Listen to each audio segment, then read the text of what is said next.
para otra. Muy buenos días a todos. Buen día, saludos a todos. A esta sesión de cierre del módulo 1.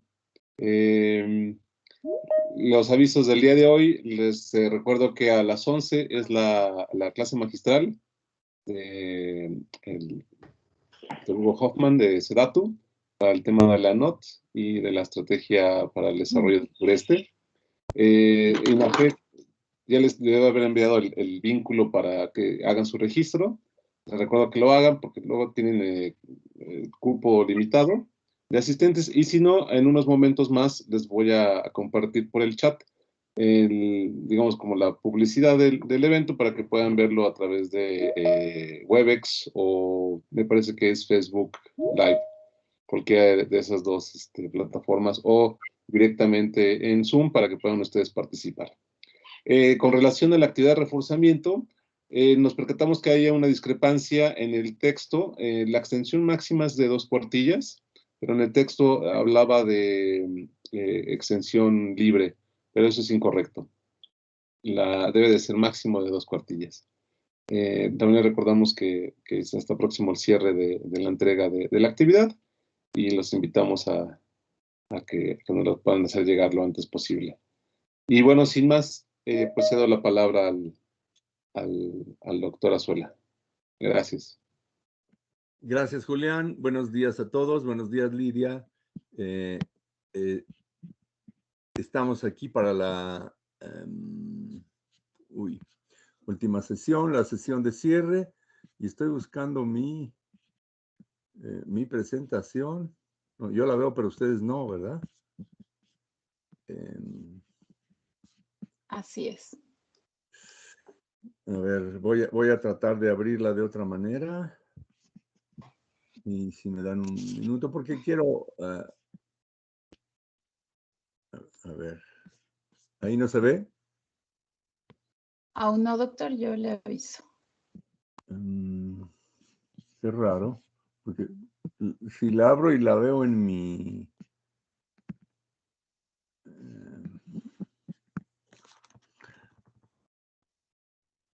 en mi pantalla. ¿Le permite compartir pantalla en el icono de compartir contenido? Estoy tratando ahorita de abrir. A ver, si no abre, bueno, a ver, ahí está en mi pantalla. Pero no aparece, ¿verdad? Aún no. Entonces, no. Yo ya la tengo abierta. Screen share. No, esto fue otra cosa, screen share. Bueno, yo creo que voy a tener que... no importa, creo, son puras palabras. En realidad es una guía para mi presentación. No hay nada gráfico.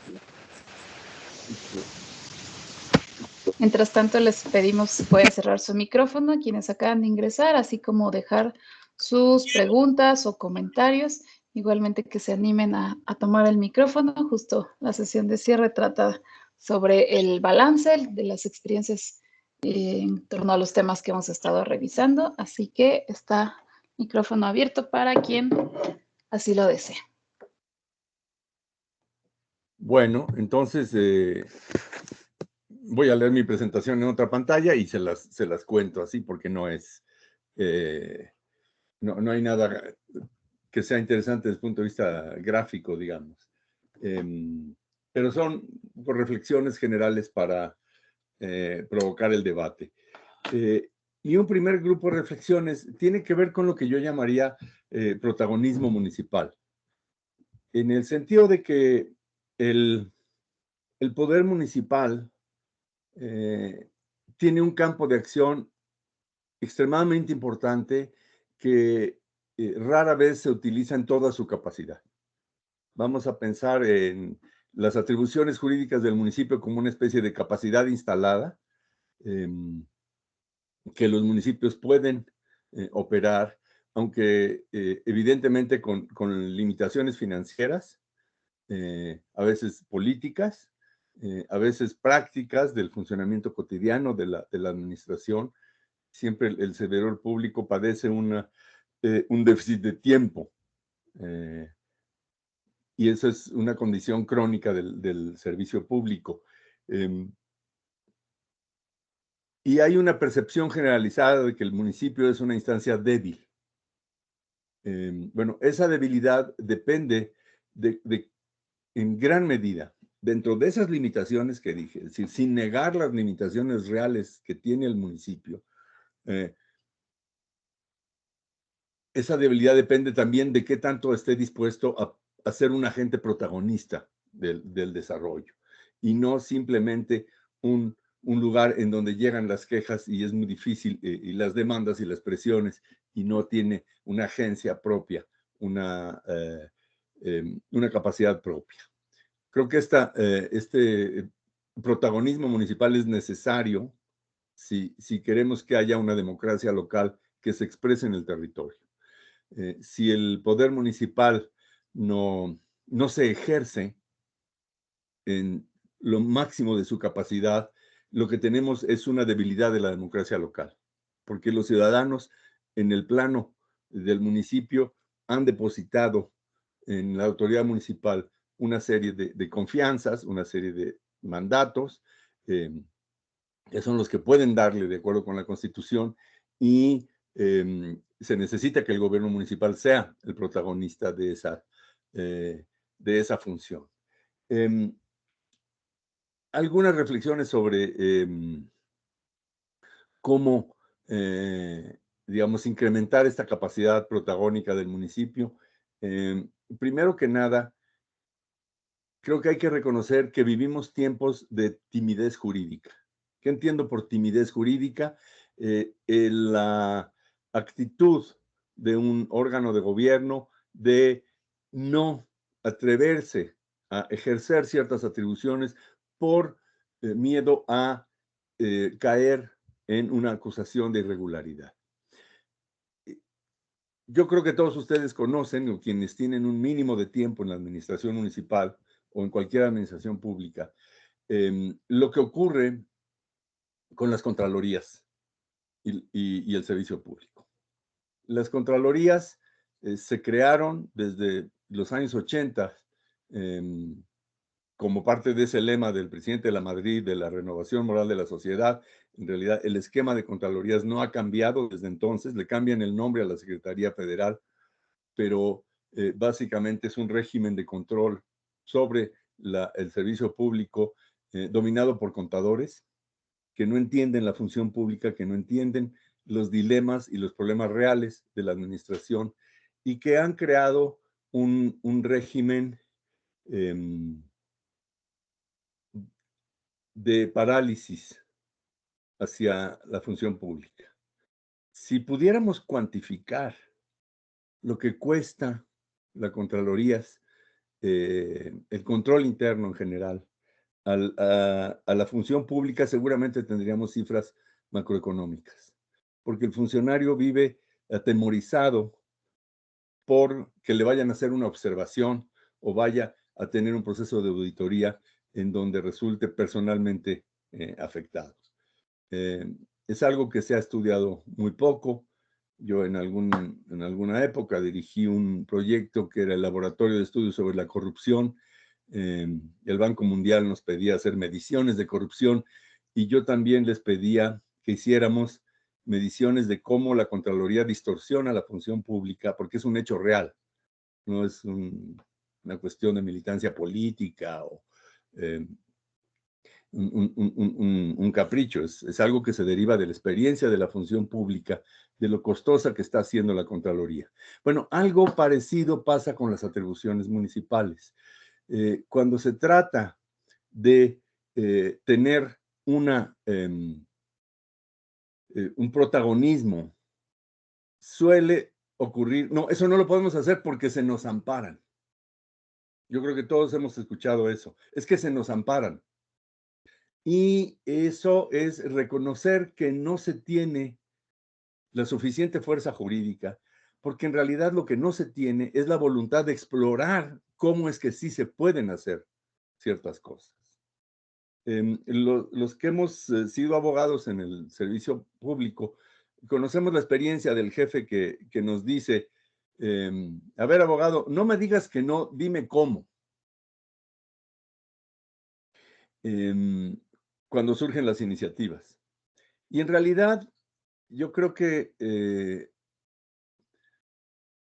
a veces a los jefes sí hay que decirles que algo no se puede. Cuando los jefes están proponiendo cosas que son abiertamente ilegales, la obligación del abogado, del equipo, es decir, esto no se puede, esto es violatorio de la ley. Pero hay un margen amplísimo de cosas que se pueden intentar y que no intentamos por esa timidez jurídica que está dominando el campo. Esto no es algo accidental o que haya ocurrido así caprichosamente. Esto es producto del protagonismo que ha tenido el Poder Judicial, que ese sí ha sido protagónico en los últimos años, sobre todo a partir de las reformas de 1994, que fortalecieron la autonomía del Poder Judicial. Cualquier juez federal se siente empoderado para, digamos, bloquear políticas gubernamentales defendiendo a personas que se amparan. Y muchas veces, me consta porque conozco el Poder Judicial, muchas veces es por el gusto de llevarle la contraria al Poder Ejecutivo. No importa de qué partido político o de qué gobierno sea. Esto se ve en los últimos años como un empoderamiento del Poder Judicial y hay un protagonismo judicial que tenemos que enjuiciar, tenemos que analizar con calma. A veces vamos a decir que es exagerado, pero tenemos que entenderlo. Y yo creo que sí hay un síndrome cultural en nuestra administración pública que podemos llamar como timidez jurídica. Tenemos que romper esa timidez jurídica, buscar formas imaginativas de hacer las cosas. Y en la gestión urbana hay muchos ejemplos de cosas que se pueden hacer. Sin ir más lejos, está el tema del derecho de preferencia. Ustedes saben que la Ley General de Asentamientos Humanos y también las leyes de los estados le dan a estados y municipios el derecho a adquirir todos los predios, cualquier predio que se ponga a la venta en la zona de crecimiento de un centro de población puede ser adquirido por el municipio en primer lugar. Esto significa montar un dispositivo para ejercer ese derecho de preferencia, significa diseñar un mecanismo, diseñar un procedimiento, significa echar a andar algo que está en la ley, que no va a funcionar solito. Lo tenemos que armar desde el poder municipal, pero la atribución está ahí. Y es tan sencillo como, bueno, tiene que diseñarse, tiene que hacerse profesionalmente, pero el principio es tan sencillo como notificar a los notarios del Estado de que el municipio respectivo va a ejercer su derecho de preferencia. Necesitamos, pregunto yo, enormes recursos para ejercer esta atribución, no forzosamente. No se trata de adquirir miles de hectáreas, se trata de intervenir en el mercado. Se trata de tomar nota de quién está vendiendo a quién, para qué propósitos. Se trata de monitorear el mercado en primer lugar. No necesariamente tenemos que adquirir las propiedades. El solo hecho de que el municipio tome nota de cada una de las operaciones, por lo menos tiene un efecto, que las operaciones no van a reportar precios muy bajos. Cuando cuando la compraventa está simulando un precio 10 veces abajo del valor comercial y el municipio dice, yo quiero comprar, le tendrían que vender ese precio. Por lo tanto, lo que ocurre es que tienen que declarar el valor real. si no quieren que el municipio les compre usando su derecho de preferencia a un valor artificialmente reducido. Ese es solo un ejemplo de cómo un protagonismo municipal puede entrar en el mercado y empezar a transparentar las operaciones que se dan en el territorio municipal. Luego tenemos un fenómeno que es el de la dispersión del poder público. Un tema recurrente de conversación cuando hablamos de la administración municipal es el de la falta de coordinación. Incluso en municipios que no tienen una ciudad importante de 500,000 habitantes, etcétera. Incluso en municipios, digamos, con una población de 100,000 habitantes, en donde 40,000 estarían en la cabecera municipal, hay un aparato municipal que tiene el riesgo de tener contradicciones internas. Normalmente en la conversación decimos falta de coordinación. Y esa falta de coordinación tiene como resultado una dispersión del poder. El poder municipal, por definición, es uno. Está concentrado en el ayuntamiento y todavía más en la figura del alcalde o la alcaldesa. Ese poder se dispersa en la administración, se disuelve y se debilita.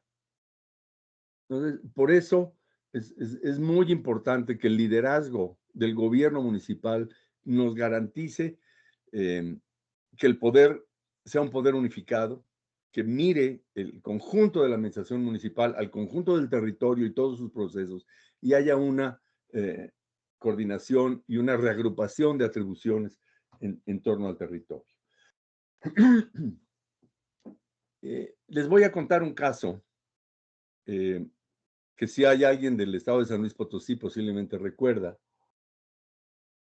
de un conflicto entre una empresa tratadora de residuos peligrosos y el municipio y el gobierno del estado de San Luis.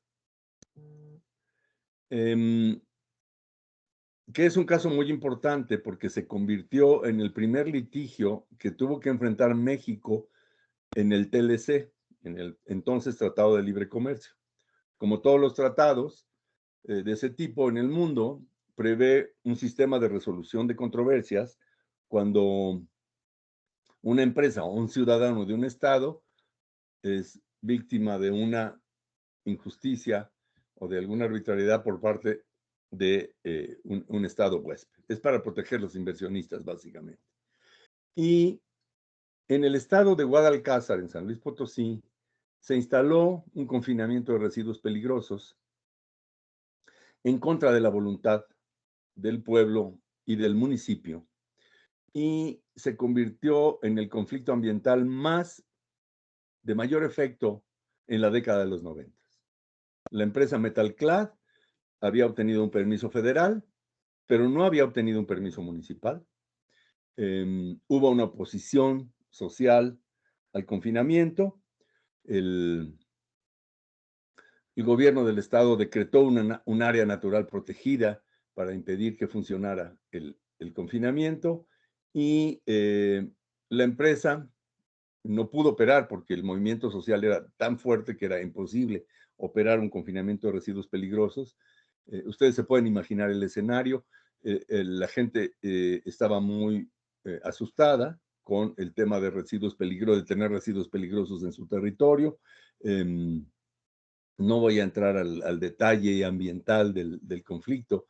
El caso es que la empresa va y demanda a México en el contexto del Tratado de Libre Comercio. Se crea lo que se llama un panel arbitral, examina el caso de Metalclad y dictamina en contra de México. Ahí México pierde un litigio porque no pudo operar un confinamiento de residuos peligrosos. Como ya lo habían construido, México tuvo que pagar una indemnización de $17 millones por una supuesta expropiación, porque esta empresa decía, me expropiaron porque no me dejaron operar, yo había invertido esto, y el panel arbitral le da la razón a México. le da la razón a la empresa y condena a México. Para México, para el gobierno federal, este fue un fracaso muy grande. Si ustedes googlean Metalclad, va a aparecer cientos de miles de referencias. Es un caso que le dio la vuelta al mundo como una prueba de cómo las empresas privadas, los inversionistas extranjeros pueden imponerle a un país sus condiciones y todos estos mecanismos de protección del libre comercio operan a favor de los inversionistas y muy rara vez a favor de la gente. La gente, la población del municipio no quería el confinamiento. Este panel arbitral después tenía una instancia adicional. El TLC prevé la posibilidad de que alguna corte de uno de los 3 estados, México, Canadá o Estados Unidos, pueda revisar la legalidad del caso. Entonces, como era una compañía norteamericana contra México, la corte que revisó el caso fue la Suprema Corte de Columbia Británica en Canadá. Y lo interesante del caso, y por eso importa lo que estamos platicando, es que la Corte de Canadá se preguntó si el municipio tenía atribuciones para impedir el funcionamiento de un confinamiento de residuos peligrosos. México ofreció un argumento en el sentido de que el municipio sí tenía atribuciones para regular los confinamientos de residuos peligrosos, pero México no pudo demostrar que el municipio había ejercido sus atribuciones. El gobierno municipal a lo largo de todo el conflicto se mantuvo silencioso, movilizado políticamente, pero no hizo ninguna gestión jurídica. El municipio no mandó un inspector a la instalación a levantar un acta clausurando, no hizo ningún acto jurídico para defender su territorio. Y por esa razón se ratifica el fallo en contra de México, porque la Suprema Corte de Columbia Británica dice, bueno, el municipio tiene atribuciones, pero si no las ejerce, es como si no las tuviera. No sé si el ejemplo logra transmitir lo que estoy tratando de decir. Si el municipio de Guadalcázar hubiera tenido el protagonismo de algo tan sencillo como mandar un notario y 2 patrullas, levantar un acta, iniciar un procedimiento, ejercer su atribución municipal, México no hubiera perdido ese juicio en el TLC. Y no lo digo por responsabilizar al municipio de una derrota nacional, lo digo porque el caso ilustra con mucha claridad la necesidad del protagonismo jurídico de los municipios. O sea, en esta historia, el municipio aparece al final de la película y aparece demasiado tarde. Por eso yo creo que pensar en fortalecimiento jurídico del municipio es algo muy importante. Hay un segundo aspecto de la gestión, de cualquier gestión pública, no solo municipal, pero que es importante para nosotros, que es el tema de la discrecionalidad. La discrecionalidad se ha vuelto casi una mala palabra. Cuando decimos que hay discrecionalidad, quisiéramos erradicarla por completo. Y yo lo que quiero decirles es que la discrecionalidad es algo casi inherente a todo ejercicio de gobierno. Yo digo que la discrecionalidad es como el colesterol. Hay de la buena y de la mala. Hay la discrecionalidad como arbitrariedad, pero también hay la discrecionalidad como espacio legítimo de toma de decisiones. La administración tiene márgenes discrecionales que puede defender legítimamente si es capaz de motivar sus actos, si es capaz de justificar sus actos en función de los planes y de las políticas. Por eso tenemos que tener alineados los planes con los propósitos reales de gobierno. Aquí lo que más nos preocupa es que unos planes hechos por una consultora de la Ciudad de México, aceptados por la autoridad municipal, un poco porque parece como una bendición, algo que me están regalando de allá arriba, y que son expedidos y puestos en vigor sin que sean internalizados sus razonamientos por la administración local, no nos permite lograr este propósito. Los planes tienen los argumentos de los actos de control urbanístico. Y tenemos que asegurarnos en el proceso de planeación de que la autoridad municipal cree en esos argumentos. Por eso los procesos de consulta de los programas y planes que se proponen, que me parece muy bien que el gobierno federal aporte recursos para que los municipios puedan contar con planes. Bueno, esos planes tienen que ser internalizados, tienen que ser apropiados por los funcionarios municipales, y cuando esos planes, los discursos de esos planes, cuando todos los argumentos de esos planes no son los de la administración municipal, esos planes tienen que cambiar. Entonces, estamos hablando otra vez de un protagonismo municipal frente a las iniciativas que de manera muy, digamos, legítima vienen de órdenes de gobierno del Estado y de la Federación.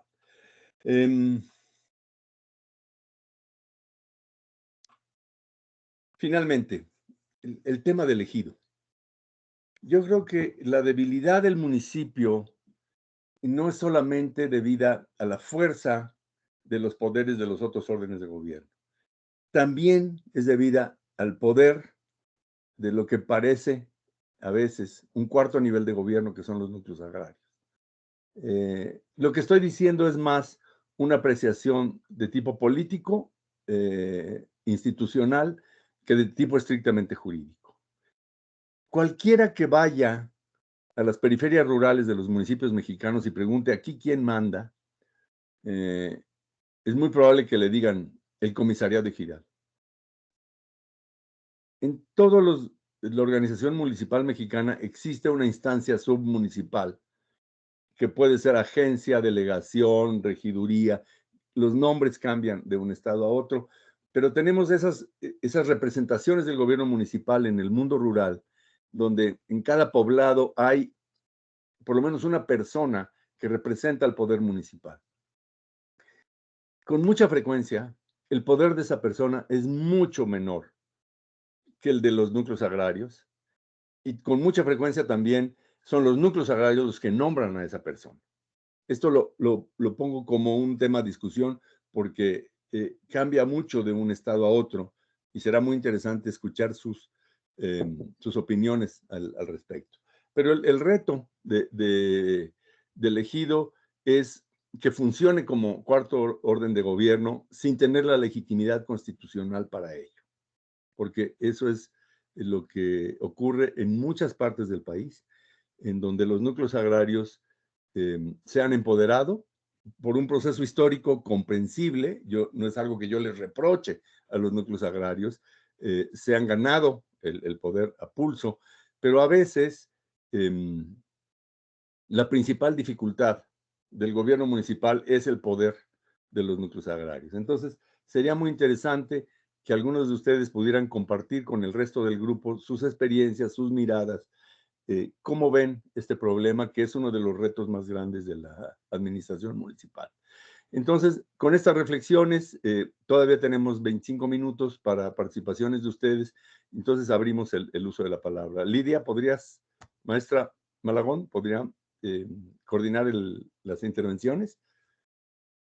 Claro que sí, en cuanto se animen, porque aún no tenemos ninguna impresión, así que les invitamos, por favor, si alguien quiere tomar el micrófono, o bien yo puedo leer sus comentarios o dudas también en relación a los temas que hemos revisado en la semana.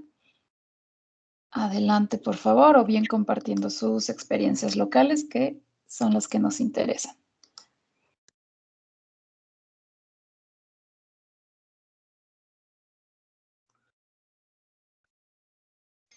Igualmente, si tuvieran alguna duda técnica o bien general de qué les ha parecido el curso y qué expectativas tienen, también son bienvenidas.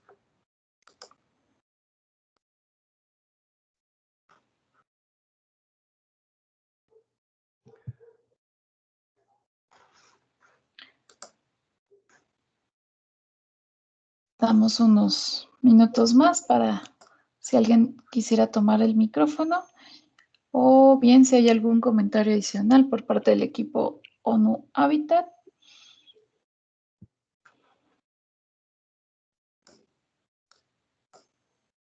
Gracias, Alfredo, por animarte a abrir la sesión de respuestas, comentarios.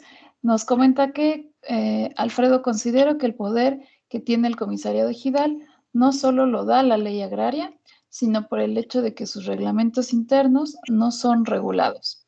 Los elaboran a modo y al ser autorizados por ellos mismos, es un poder que se va transfiriendo de comisariado a comisariado.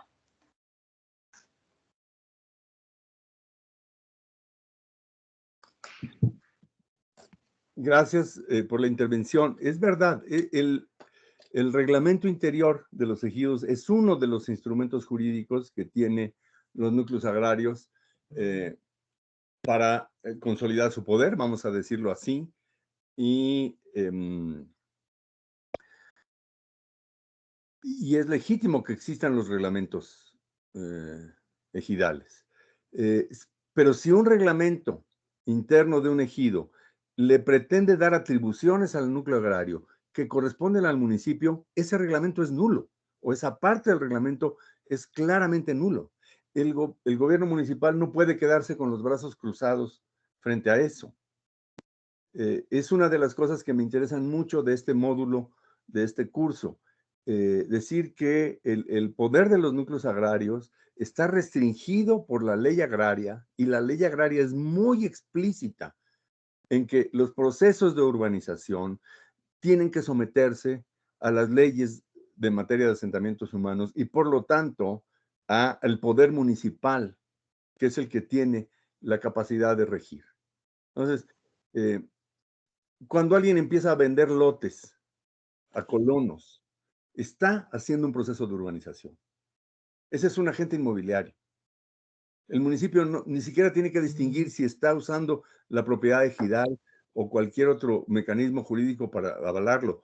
Es un proceso de urbanización y no se puede dar sin la anuencia del poder municipal. Entonces, ese es uno de los grandes retos de la gestión municipal, pero la ley está del lado del municipio. Eso es lo que creo que tenemos que leer con atención: la ley agraria, la ley de asentamientos humanos, y llegar a la conclusión de que ese poder ejidal es un poder de facto, que tiene digamos, raíces históricas, que se comprende, y que toda la legislación, si se lee correctamente y si se pierde esa timidez, está del lado del municipio. Ese es uno de los mensajes que más me interesa dejar claros en este curso. Muchas gracias, Ricardo Soriano. Maxine Soriano nos comenta cuál sería la mejor estrategia para cambiarles el pensamiento a los ejidatarios para que vean la importancia del pago de impuesto, ya que las tierras son consideradas agrarias y las utilizan para vivienda. Su micrófono, doctor. Bueno, el argumento es la ley. O sea,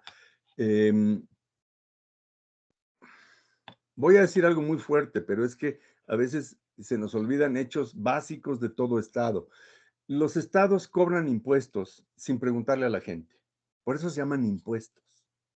Por más que queramos cambiarles el nombre y dulcificar esto, la legitimidad del poder público está para eso.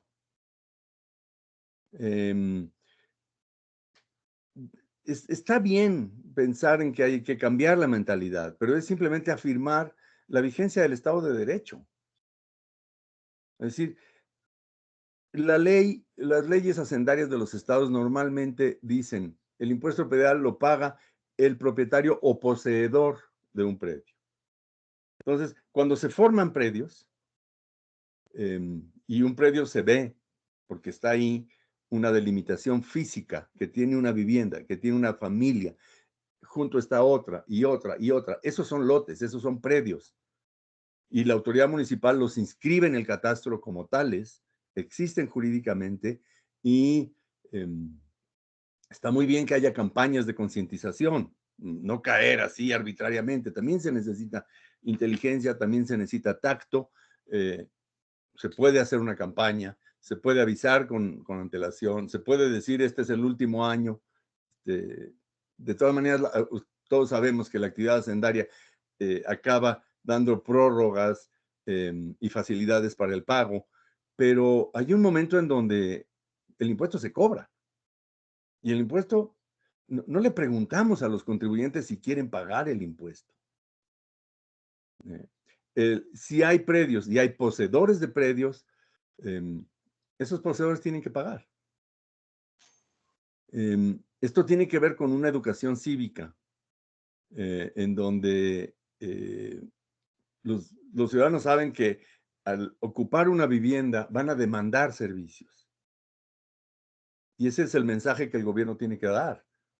El impuesto predial no es un capricho de la autoridad, es el equivalente de la cuota de mantenimiento de un condominio. Normalmente el impuesto predial sirve para darle mantenimiento a la ciudad. Con el impuesto predial no financiamos grandes obras de infraestructura, financiamos el mantenimiento. Y yo creo que sí puede haber campañas y tienen que ser dirigidas a todos y tienen que estar fundadas en la idea de la igualdad, donde la distinción entre ejidatarios y no ejidatarios no importa. Importa que hay poseedores de lotes y que esos poseedores, por demandar servicios, tienen que pagar el impuesto. Gracias, doctor. Midori Martínez pregunta, para expropiar, respecto a la lotificación en tierra ejidal, antes de la anuencia municipal, ¿primero se requiere la del ejido? A ver, si se refiere a la anuencia para llevar a cabo el acto expropiatorio, es más una práctica administrativa que una obligación legal. Creo que les comenté el caso de Santa María Huatulco, en donde la intensidad del conflicto fue tan grande que la Presidencia de la República dio las instrucciones de que no se expropiaran terrenos ejidales para reservas territoriales si no tenían la anuencia del núcleo agrario. Esta es una elección que hace el gobierno. No estoy en contra de ello, de buscar, antes de llevar a cabo el acto expropiatorio, buscar un convenio, buscar la anuencia del núcleo agrario, sobre todo para convencer al núcleo agrario de que sí va a haber una indemnización oportuna y suficiente. Esto hasta ahora está a manos del gobierno federal, ¿no? Pero déjenme ser claro, en rigor, el acto expropiatorio en México no supone negociaciones previas. Es un régimen bastante autoritario. En otros países, las autoridades antes de expropiar tienen que buscar un convenio. En México no. Pero es una práctica que así sea. En el tema agrario, el de buscar que se convoque una asamblea, constatar que la asamblea está de acuerdo y después proceder a la expropiación. Les cuento que uno de los descalabros más grandes que ha habido en esta materia es el que tuvo el gobierno del presidente Fox con el aeropuerto en Texcoco. Cuando él decide hacer el aeropuerto en Texcoco, su equipo se siente muy empoderado porque la elección era la primera vez que se derrotaba al PRI, y entonces decían los panistas que tenían un bono democrático, así le llamaban, ¿no? Nosotros sí tenemos legitimidad para aplicar la ley.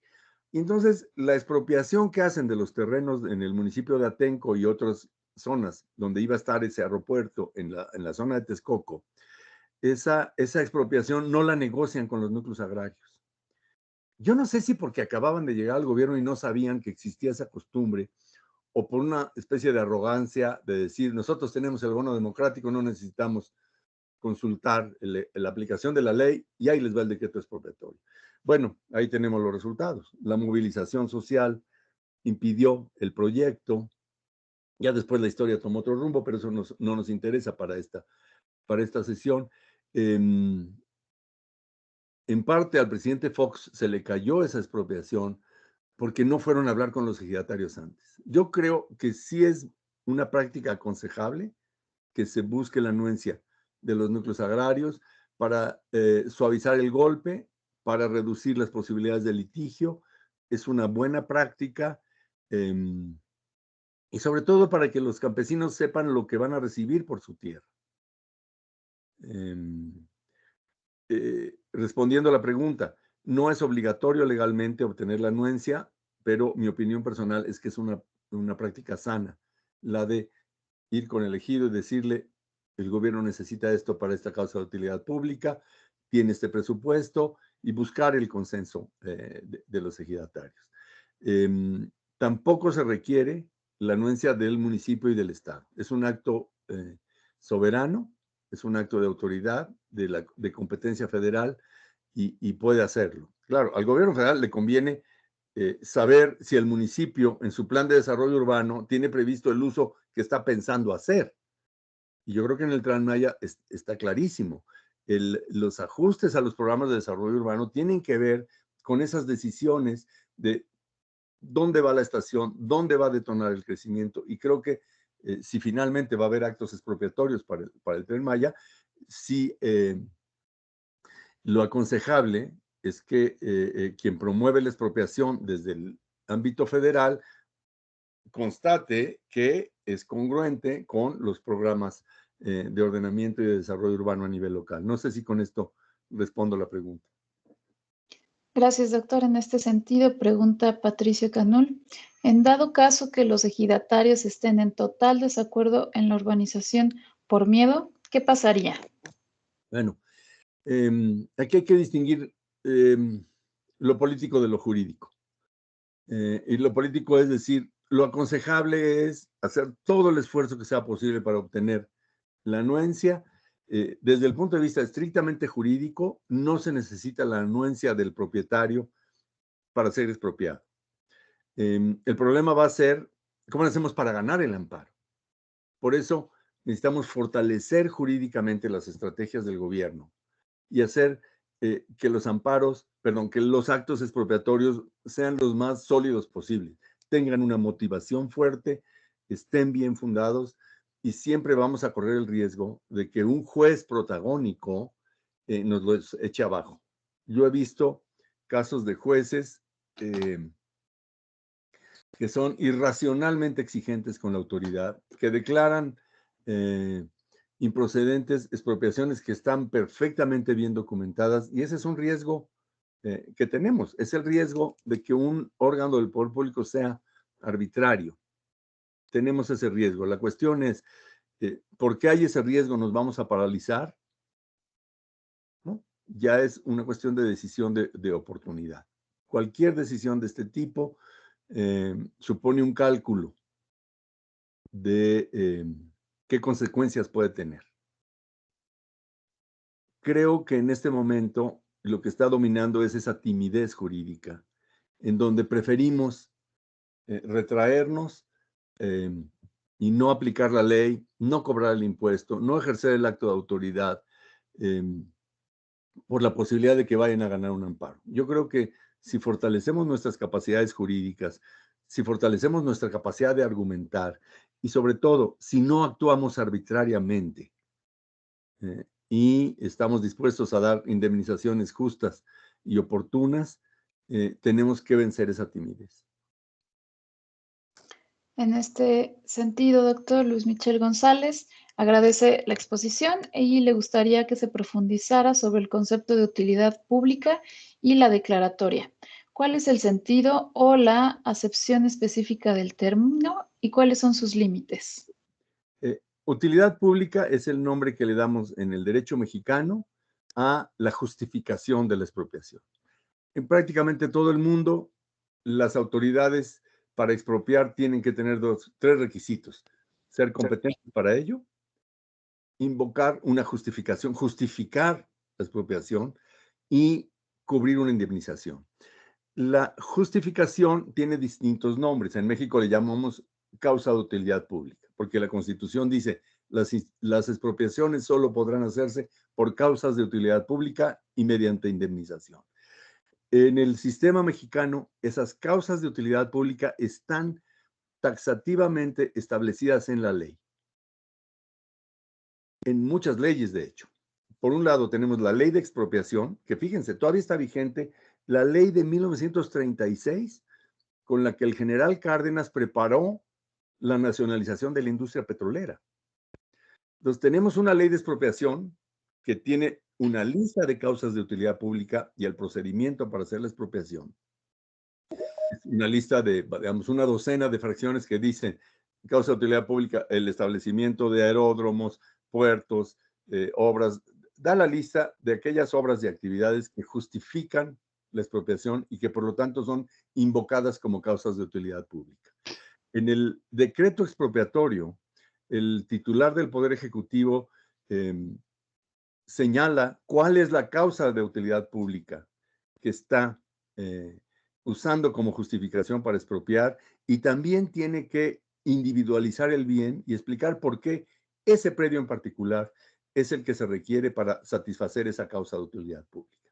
Digamos, si se necesita crear un aeropuerto, los terrenos del aeropuerto tienen que ser aptos, tienen que ser planos, tienen que estar lejos de montañas. En fin, se imaginan que no cualquier terreno sirve de aeropuerto. Entonces la autoridad tiene que preparar lo que se llama el expediente técnico, que es el conjunto de estudios que identifican a un predio como apto para servir esa causa de utilidad pública. Se hace el expediente técnico y sus conclusiones se incluyen en el decreto expropiatorio. Es un acto de la autoridad que se publica en el diario oficial.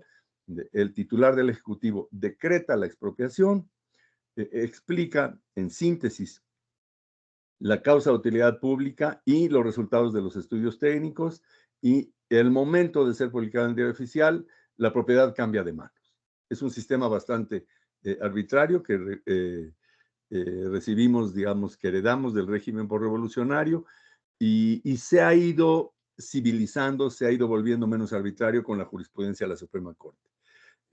Por ejemplo,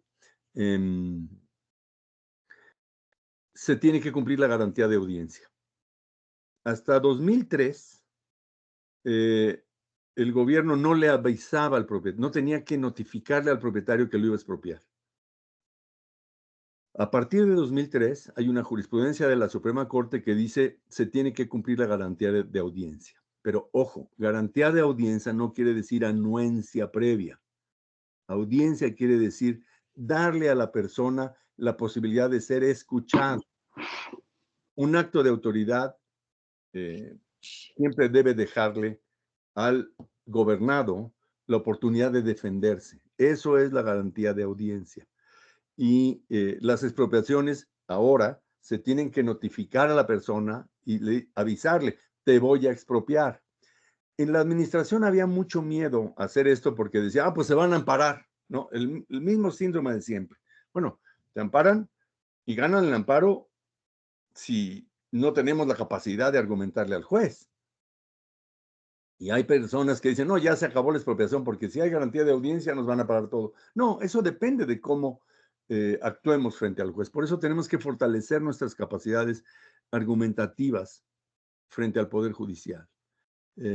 Por eso yo le insisto mucho a los abogados y a los profesores de Derecho que necesitamos hacernos fuertes en este dominio técnico que no tiene que ver con derechos fundamentales, que tiene que ver con habilidades argumentativas de la administración.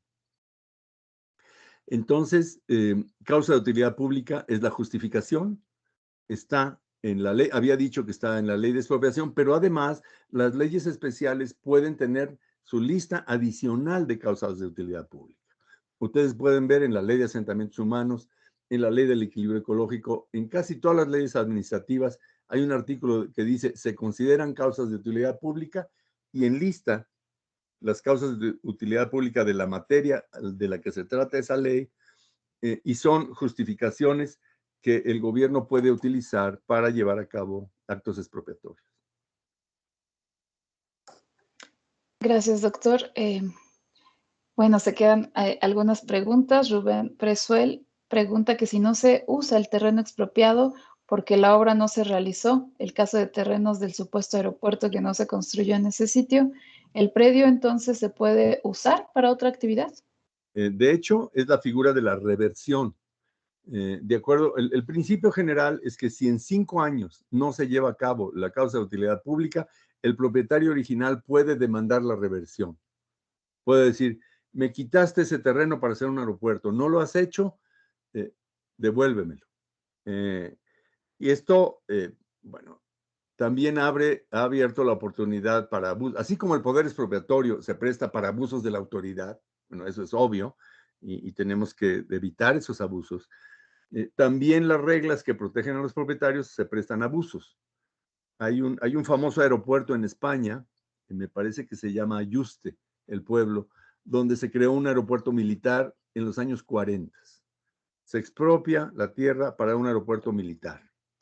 50 años después, las Fuerzas Armadas dejan ese aeropuerto, se vuelve un aeropuerto comercial y los propietarios originales dicen, no, están usando el predio para algo distinto a lo que expropiaron, devuélvanme el terreno. Y hay un litigio en donde o se devuelve el terreno a la persona o se paga una carretada de dinero. En México ha habido mucho de eso que se llama litigio oportunista. El abogado más poderoso de México, que se llama Diego Fernández de Ceballos, ha ganado inmensas cantidades de dinero defendiendo a herederos de ejidatarios que fueron expropiados con expropiaciones mal hechas y que 50 años después se presentan diciendo devuélvanos esos terrenos o indemnícenos a valor actual.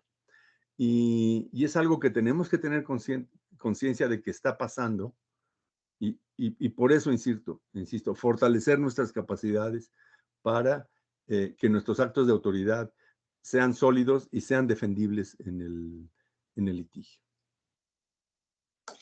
Gracias, doctor.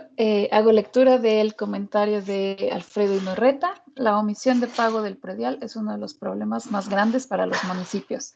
Me llama la atención que estos no ejerzan su derecho de embargar los bienes de los morosos. El propio gobierno federal reconoce que es el mejor mecanismo para obtener recursos financieros y dejar de depender de las participaciones federales. Con Lo que ha dicho el compañero Inurreta es la mejor de las síntesis de este curso y es el mensaje que queremos dar. ¿No? Muchas gracias, doctor. Pues con este comentario entonces cerramos. Julián, ¿algún aviso? Gracias, maestra. Gracias, doctor. Agradecerlos a todas y todos por su tiempo. Recordarles que a las 10:30 comienza la clase magistral de Víctor Hugo Hoffman. Ya está por ahí la imagen en el chat. Pueden verlo a través de Facebook Live o a través de Zoom. Se tienen que registrar previamente para poder acceder a la sesión de Zoom. Y recordarles que el día de mañana comienza el módulo 2. Y empieza con el continuo. Así se llama la sesión del día de mañana. Y bueno, agradecer nueva cuenta a todas y todos por su tiempo. Recordarles de las actividades de reforzamiento y cualquier duda o comentario a través de la plataforma Moodle, por favor, para que Marisela nos pueda apoyar con las respuestas. Muchas gracias. Bueno, gracias, buen día.